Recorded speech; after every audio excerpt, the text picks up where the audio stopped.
So, you have that new Indiana Jones script for me? Yes, sir, I do. Well, it's pronounced Indiana. Oh, that's right, I was thinking of the parody series my sleazy brother's working on. Oh my god. So what's going on in this one? Well, it's gonna be called Indiana Jones and the Temple of Very Bad Things. We'll workshop that. If you say so. So Indy is at this deal in Shanghai with a crime boss named Lao Che. Lao Che. And Indy is gonna get poisoned, and there's gonna be this big fun action set piece where he's trying to get the antidote. Fun! Super fun. He's gonna punch a lady right in the face. What? And meanwhile, the female lead of the movie's scrambling around trying to get this diamond. Oh, a female lead, huh? What's her deal? Well, she's a singer at this nightclub they're at. Her name is Willie Scott. Oh, singing Willies are tight. She does this thing where she screams. Uh-huh.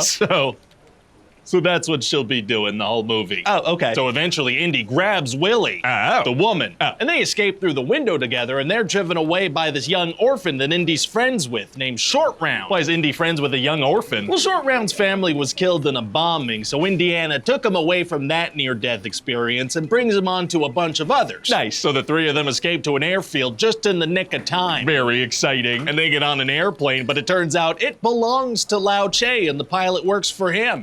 So I guess Lao Che grabs them, huh? Well, no, the pilot flies away. Why would the pilot not just hand over the guy his boss is chasing? Because they have this evil plan Where the pilot's gonna ditch the plane and leave them to crash and die. But he could have killed them without ever leaving the airfield, let alone crashing an airplane. Yeah, well, the movie takes place in India, and that's where the plane's gonna crash, so... Oh, he was giving them a lift to the plot. He was giving them a lift to the plot, That's right. So they start freaking out, because this guy didn't leave them a parachute or nothing. Well, it's gonna be impossible to survive without a parachute. Actually, it's gonna be super easy. Barely an inconvenience. Oh, really? Yeah, see, he left them with an inflatable raft. So they just, use that to float down and then toboggan down the Himalayas in it and then fly off a giant cliff and land in some water, do some rafting. I did not know inflatable rafts could do that kind of thing. I'm gonna dangerously play around with one for sure. You should give it a shot, and children should too. Just bring an inflatable raft to any dangerous situation. The raft will get you out of it. I agree. That sounds like a great thing for kids to do. Now, would an inflatable raft keep you alive if you jumped off a building in one? Sure would. An inflatable raft basically makes you invincible. Neat. Anyway, so then they end up in this little Indian village, and the people say they need Indy's help. Why? Well, some evil folks from a nearby palace stole one of their rocks. Oh no! And this was a special rock. That's even worse! And they also kidnapped all their children. Yeah, that sucks too, I guess. So why do they need Indy's help? Well, they've just been praying for the white person to come around and save them. For the what? For the right person to come around and save them. Oh, okay. And Indy figures out that this is a magical Sankara stone, so he's interested, archaeologically speaking. Very archaeologically exciting. So he and Willie and Short Round head on over to this palace. Why are the singer and the orphan going too? Because they're in the movie now. Got it. So they get to this palace and attend this banquet where they're fed stuff like bugs and snakes and eels and frozen monkey brains. Oh my god. Yeah, maybe that's the kind of stuff Indian people eat. I did not look into it at all. Huh. And then there's gonna be a funny scene where Indy and Willie are about to hook up. Oh, they like each other? They've shown nothing but disdain for each other, but they have compatible,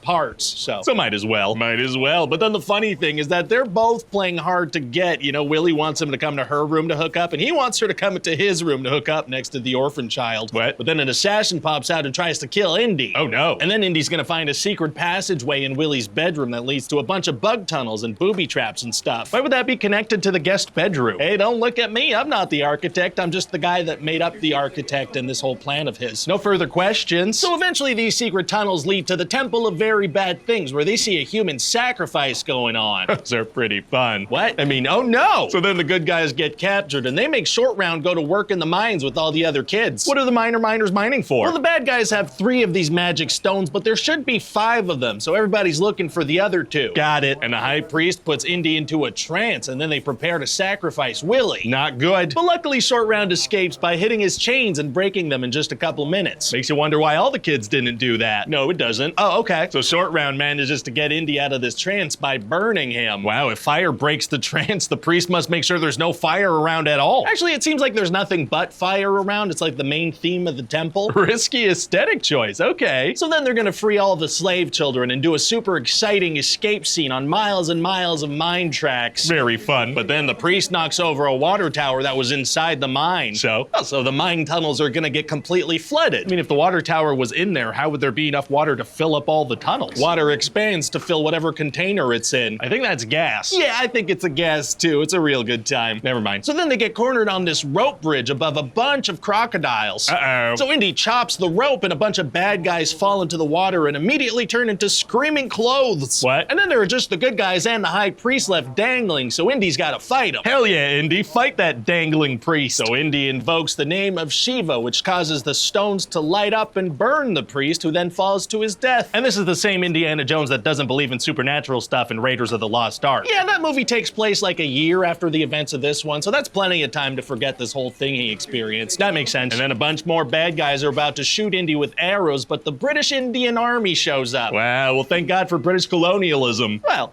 So then they return to the village and all the children come running in behind them. Weren't the children released from the mines quite some time before Indy? Yeah, well, they held back for dramatic effect, I guess. Nice. And so that's about it. What do you think? Oh, it sounds like a good time. Did you have any thoughts on casting? Well, for Willie, I was thinking we could get someone who might eventually marry the director. Sure, let's hook him up. And for Short Round, I mean, doesn't really matter. Kid actors don't usually amount to much. Hi everybody, Ryan George here. Thanks so much for watching that pitch meeting. I hope you enjoyed it. My break did just start, however, so I'm done talking. I'm not gonna say any more.